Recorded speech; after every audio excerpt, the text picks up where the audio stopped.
महकमा पुलिस में direct inspector कैसे आते हैं जी? 3 स्टार इंस्पेक्टर क्या होता है, सीनियर कैसे होता है, इंस्पेक्टर डायरेक्ट कैसे आ सकते हैं, इंस्पेक्टर के लिए क्या तालीम चाहिए, क्या एजुकेशन चाहिए, कौन कौन सा इम्तहान देना होता है, किस किस तरीके से महकमा पुलिस में बतौर इंस्पेक्टर डायरेक्ट आ सकते हैं और पीसीएस इंस्पेक्टर्स कैसे आते हैं, क्या होता है, ये सारे के सारे सवाल आप करते हो। तो मैंने सोचा इसके ऊपर मैं आपको एक वीडियो बना देता हूँ जिसमें मैं डिटेल के साथ आपको बता देता हूँ कि पीसीएस इंस्पेक्टर या डायरेक्ट इंस्पेक्टर कैसे भर्ती होते हैं।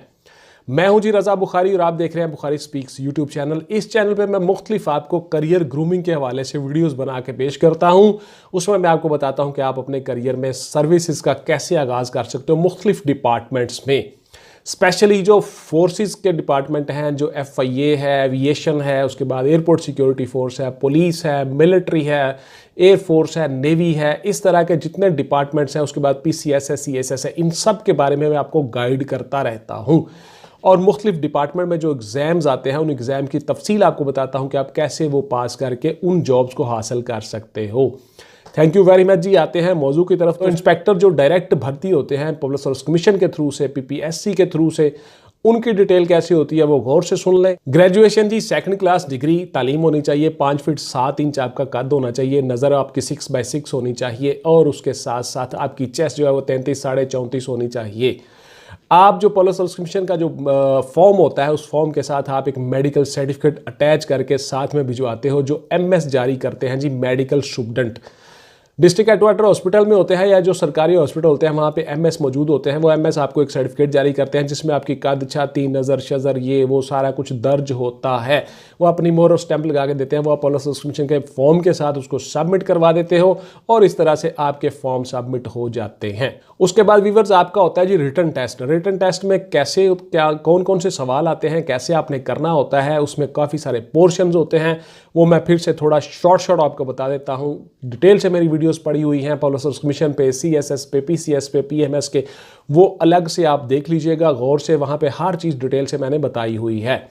यहाँ पे सिर्फ आपके लिए इतना ही है कि आपके जो पोर्शन है वो ये है जी, जनरल नॉलेज के आपके सवाल आते हैं। उसके बाद आपके करंट इश्यूज़ पे आते हैं सवाल, नेशनल और as well as international relations पे सवाल आते हैं। उसके बाद फिर आपके जियोग्राफी, उसके बाद आपके ह्यूमन राइट्स, उसके बाद यूनाइटेड नेशंस के कुछ सवाल आते हैं, आपके कॉन्स्टिट्यूशन के सवाल आते हैं, आपके कंप्यूटर के मुतल्लिका सवाल आते हैं, सॉफ्टवेयर, हार्डवेयर, सोशल मीडिया, उसके बाद आपके इंटरनेट और उसके दीगर सवाल जो कंप्यूटर के कंसर्निंग और उन डिवाइसेस के कंसर्निंग क्वेश्चंस है वो सारे के सारे आते हैं जी, उसमें से सवाल आते हैं। उसके बाद फिर आपका एक पोर्शन होता है जियोग्राफी का, उसके बाद मैथ का, इंग्लिश का, उसके बाद फिजिक्स, केमिस्ट्री, बायो, कुछ चंद सवाल होते हैं, एवरीडे साइंस के भी सवाल होते हैं।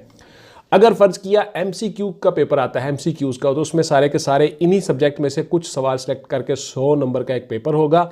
अगर फर्ज किया डिस्क्रिप्टिव टेस्ट आपका होता है, मुख्तलिफ रिटन टेस्ट होते हैं आपके, तो उसमें से जितने भी पेपर होंगे वो सारे के सारे इन्हीं लेवल पे होंगे और इन्हीं चीज़ों में से आएंगे। आपका व्यूअर्स जो टेस्ट है वो बोथ भी हो सकता है, यानी डिस्क्रिप्टिव टेस्ट भी हो सकता है और उसमें MCQs भी हो सकते हैं। यानी आप लिखना भी आपको कुछ सवालों का पड़ेगा और कुछ सवालों का जवाब जो है वो मल्टीपल चॉइस क्वेश्चंस भी हो सकते हैं। जैसा भी आपका पेपर है आपकी तैयारी पूरी होनी चाहिए। बहुत से बच्चे बैठे होते हैं जो तैयारी कर रहे होते हैं पिछले 6 महीने से, 1 साल से, 1.5 साल से, वो बच्चे कामयाब होते हैं। जो बच्चे ऐड देख के अप्लाई करते हैं और एक किताब लेके आके घर में बैठ जाते हैं या मुझसे पूछते हैं सर कोई किताब बता दें, वो कभी पास नहीं होते, ये याद रख लीजिएगा। वही पास होते हैं जो कमिटमेंट और डिवोशन के साथ पढ़ रहे होते हैं और किसी न किसी अटैच होते हैं एकेडमी के साथ, टीचर के साथ, वही बच्चे पास होते हैं, वही कामयाब होते हैं। बाकी 50,000, 60,000 गधों की एक भीड़ होती है, उनमें से जो घोड़े होते हैं, जो कामयाब होते हैं, वही होते हैं 300, 350, 400 बंदा होता है। बाकी सब फजूल और बेकार लोग हैं। ये सिर्फ और सिर्फ वक्त ज़ाया कर रहे होते हैं और अपना और अपने पेरेंट्स का। सख्त अल्फाज इसलिए बोलता हूँ कि मुझे गुस्सा चढ़ता है कि आप लोग पुत्र क्या कर रहे होते हो, अपना टाइम भी ज़ाया कर रहे होते हो, अपने घर वालों का भी, और ख़ुद को, अपने आप को दाल लगा रहे हो, अपने आप को चीट कर रहे हो, किसी और को नहीं। तो इसलिए कमिटमेंट और डिवोशन के साथ बैठ के पढ़ा करो और जो जो इम्तहान आता है वो देते जाया करो, लेकिन स्टडी को कंटिन्यू रखा करो, जारी रखा करो। उसके साथ साथ किसी अच्छी एकेडमी में किसी अच्छे टीचर को आप कंसल्ट कर लिया करो, पकड़ लो उसको, उससे पूछो चीज़ें, उसको थोड़ी सी एक मामूली सी फ़ी दे के आप उससे बहुत सी चीज़ें पूछ सकते हो, ले सकते हो, गाइडलाइन ले सकते हो, रहनुमाई ले सकते हो। ज़रूरी नहीं है मेरे पास आओ, किसी भी अच्छे टीचर को पकड़ लो, किसी अच्छी एकेडमी को पकड़ लो। उसके बाद जी आपका हो गया रिटन टेस्ट। रिटन टेस्ट में आप पास हो गए तो उसके बाद फिर आपका होता है साइकोलॉजिकल असेसमेंट टेस्ट और psychological viva. Psychological assessment test एक रिटन टेस्ट होता है, छोटा सा, साइकाट्रिस्ट साइकोलॉजिस्ट कोई भी ले सकते हैं, मेल फीमेल। उसमें आपका ट्रेंड देखना होता है, रुझान देखना होता है, सेम उसी तरह से जिस तरह से सब इंस्पेक्टर का TSI का इम्तहान होता है उसी तरह से इंस्पेक्टर का भी इम्तहान होता है, उतने ही मार्क्स का, ऑलमोस्ट 30 मार्क्स का ये होता है। उसमें फिर उसके बाद थोड़ा सा एक छोटा सा एक इंटरव्यू होता है, सेम डे ही आपका वाइवा हो सकता है या उससे अगले दिन आपका वाइवा हो सकता है, जिसमें पूरा बोर्ड बैठा होता है, 5 बंदे होते हैं। उसमें चेयरमैन बोर्ड एक उस बोर्ड का चेयरमैन होता है और उस चेयरमैन के अंडर 4 बंदे काम कर रहे होते हैं, जिसमें एक इस्लामिक स्कॉलर भी होता है, साइकाट्रिस्ट भी होता है, मुख्तलिफ अपनी अपनी फील्ड के माहिरीन होते हैं। एक पुलिस अफसर भी हो सकता है, कोई IG रिटायर्ड वगैरह, या हाजिर सर्विस IG या DIG साहब भी कोई हो सकते हैं, सीनियर ऑफिसर्स होते हैं।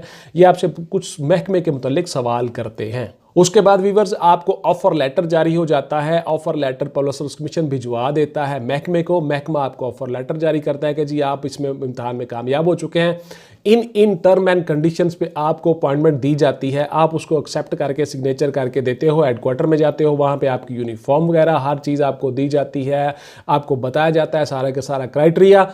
उसके बाद अगर कोई सेंटर खाली हो तो वहाँ पे आपको ट्रेनिंग के लिए भिजवा दिए जाते हैं, अदरवाइज फिर आपसे ड्यूटियाँ ली जाती हैं जब तक कि ट्रेनिंग पे आप नहीं जाते हो। उसके बाद 1 साल का वीवर्स आपका ट्रेनिंग का पीरियड होता है, जिसको प्रोबेशनर कोर्स कहा जाता है। प्रोबेशन पीरियड के दौरान ही ये प्रोबेशनर कोर्स होता है। 3.5-4 साल तक आप यूटी इंस्पेक्टर रहते हो, IPUT इसको कहते हैं, इंस्पेक्टर पुलिस अंडर ट्रेनिंग। उसमें उसके बाद फिर जब आप कंफर्म हो जाते हो, उसके कंफर्म होने के बाद फिर आपको नंबर अलाट किया जाता है, C नंबर, यानी पूरे पंजाब लेवल पे आपकी सीनियरिटी होती है और उनको एक नंबर अलाट कर दिया जाता है। तो आपका बेल्ट का नंबर होता है, वही नंबर साथ साथ चलता रहता है। आपकी प्रमोशन के साथ साथ DSP होते हो, SP होते हो, वो नंबर चलता रहता है आगे। आपकी ड्यूटीज़ जी मुख्तलिफ थानों में आपको SHO के तौर पे लगाया जाता है, मुख्तलिफ थानों में आपको बतौर इंचार्ज इन्वेस्टिगेशन लगाया जाता है। नफरी की कमी की सूरत में आपको बतौर सर्कल ऑफिसर यानी DSP के तौर पे भी आप काम कर सकते हो, सर्कल ऑफिसर भी आपको लगाया जा सकता है। आपको महकमा पुलिस का किसी भी विंग में इंचार्ज ही लगाया जा सकता है। ग्रेड 16 में आप होते हो, गजेटेड ऑफिसर होते हो, आपकी तनख्वाह पे अच्छी होती है, उसकी डिटेल से मैं वीडियो बना चुका हूँ, वो देख लीजिएगा। यहाँ पे मैंने आपको सिर्फ और सिर्फ इंस्पेक्टर प्रोबेशनर का क्राइटेरिया बताना है, भर्ती होने के बाद प्रोसेस सारे का सारा कंप्लीट करना है। आपकी जी पार्ज इख्तियारात बहुत ज़्यादा होती हैं। आपको वो केसेस दिए जाते हैं जो सब इंस्पेक्टर नहीं कर सकते। मिसाल के तौर पर ATC जो कितने ATA के जो एंटी टेररिस्ट एक्ट के जितने दफ़ात हैं वो सारी की सारी इंस्पेक्टर कर सकता है, सब इंस्पेक्टर नहीं कर सकता। उसके साथ साथ डकैती के दौरान में मर्डर होता है, वो सारी कुछ दफ़ात ऐसी होती हैं 395, 96, 97, 98, वो सारी की सारी। उसके बाद फिर कुछ ऐसे सेक्शंस ऑफ लॉ हैं जहाँ पे सब इंस्पेक्टर रिस्ट्रिक्टेड है, वहाँ पे सिर्फ इंस्पेक्टर ही कर सकता है, वो सारी की सारी दफ़ात होती है। उसके बाद मखसूस जो स्पेशल आपके होते हैं एक्ट और ऑर्डिनेंसेस, जिसमें सीनियर ऑफिसर या गसेटेड ऑफिसर ही तफ्तीश कर सकते हैं, वहाँ पे इंस्पेक्टर को IO लगाया जाता है, इन्वेस्टिगेशन ऑफिसर। इन्वेस्टिगेटिंग ऑफिसर के तौर पे इंस्पेक्टर काम कर रहे होते हैं। और उसके बाद फिर वही सारा प्रोसेस होता है कि आपने केस लिया, उसकी फ़ाइल तैयार की, उसकी एविडेंस कलेक्ट की, मुलज़िम के ख़िलाफ़ शहादतें गुजारी और वहाँ पे जाके आपने कोर्ट में उनको पेश कर दिया, कोर्ट ने उनको सज़ा दी। इस तरह से मुलज़मान जुडिशल चले गए, जेल में चले गए या फ़ाइन हो गए, जैसी भी सूरत हाल हुई।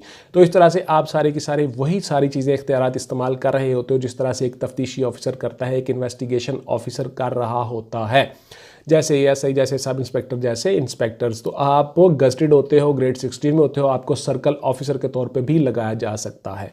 उसके बाद सवाल होता है जी आपकी अगले रैंक में तरक्की कब होती है। तो तरक्की बेटा आपके वही चीज़ दोबारा से फिर से बता रहा हूँ कि आपकी तरक्की जो होती है बतौर इंस्पेक्टर आप इंडक्ट होते हो, आपकी तरक्की बतौर DSP होनी होती है। तो ये सीटों की अवेलेबिलिटी पे होती है, DPC होती है, उसमें आपकी बहुत सारी चीज़ें देखी जाती हैं। आपका सर्विस रोल ठीक है, आपको कोई सज़ा तो नहीं हुई, आपकी कोई इंक्वायरी तो नहीं चल रही, आपकी ACRs मुकम्मल हैं, आपके सीनियर्स ने आपके बारे में सही रिपोर्ट दी हुई है, वगैरह वगैरह। उसके बाद फिर सीटें भी अवेलेबल हैं और उसके बाद फिर आपकी अपनी प्रमोशन क्राइटेरिया के अंदर आपकी अपनी सिचुएशन जगह है, आप प्रमोशन क्राइटेरिया में आ रहे हो, फिर डीपीसी होती है, डीपीसी में आपके इंटरव्यूज़ होते हैं, आप रिकमेंड होते हो और सीटों के अगेंस्ट उसी हिसाब से आपकी सीनियरिटी जो ट्रेनिंग में भी आपकी फिक्स हुई होती है, उसी हिसाब से आपकी सीनियरिटी के हिसाब से आपको प्रमोट किया जाता है। आप में से उतने ही बंदे प्रमोट होते हैं जितनी सीटें अवेलेबल होती हैं, और जिस सीनियरिटी पे आपका नंबर होता है, आप फॉल कर रहे होते हो पूरे पंजाब बेस पे, उसी सीनियरिटी पे आपको प्रमोट किया जाता है। बहुत ज़्यादा अरसा भी लग जाता है इसमें। इंस्पेक्टर से डीएसपी अप्रॉक्सीमेटली 10 से 15 साल लग जाते हैं, क्योंकि इनका कोई सर्विस स्ट्रक्चर नहीं होता। सीटों की अवेलेबिलिटी और उसके बाद फिर आपकी अपनी रैंक की लाइबिलिटी और आपका सर्विस रोल जो होता है उसके मुताबिक आपको प्रमोट किया जाता है। आप में से ही एसएचओस लगाए जाते हैं, इंस्पेक्टर जो होते हैं। इंस्पेक्टर को एसएचओ से नीचे नहीं लगाया जा सकता, कहीं भी जहाँ भी लगेगा ये इंचार्ज ही लगेगा, चाहे इन्वेस्टिगेशन विंग में आ जाए, चाहे स्पेशल ब्रांच में आ जाए, चाहे सीटीडी में आ जाए, कहीं भी आ जाए, इंस्पेक्टर इंचार्ज ही लगेगा। ग्रेड 16 में गजेटेड ऑफिसर होता है। बहुत अच्छा रैंक है जी, डायरेक्ट 3 स्टार होते हैं इसके कंधे पे। बहुत अच्छा रैंक है, ऑनर और इज्जत वाली जॉब है और नो सेंस वैल्यू भी है। ये थी जी मेरी आज की वीडियो, इंस्पेक्टर डायरेक्ट कैसे भर्ती होते हैं पुलिस सर्विस कमीशन के थ्रू से। इसको गौर से देख लीजिएगा, मिस मत कीजिएगा। और अगर आपको तैयारी करनी हो तो मेरी एकेडमी में ऑनलाइन क्लासेस भी आप ले सकते हो और लाइव क्लासेस भी आप ले सकते हो। थैंक यू वेरी मच जी। बहुत पूरे पाकिस्तान से बच्चे जो हैं वो मेरे से तैयारी कर रहे हैं, कामयाब हो रहे हैं, मुख्तलिफ सीटों पर जा रहे हैं, अपनी जॉब और करियर का आगाज़ कर रहे हैं। Thank you very much. इंशाल्लाह मिलते हैं किसी अगली वीडियो में नए टॉपिक और नए मौजू के साथ। टिल देन टेक केयर, अल्लाह हाफिज़ एंड गुड बाय पाकिस्तान। जिंदाबाद।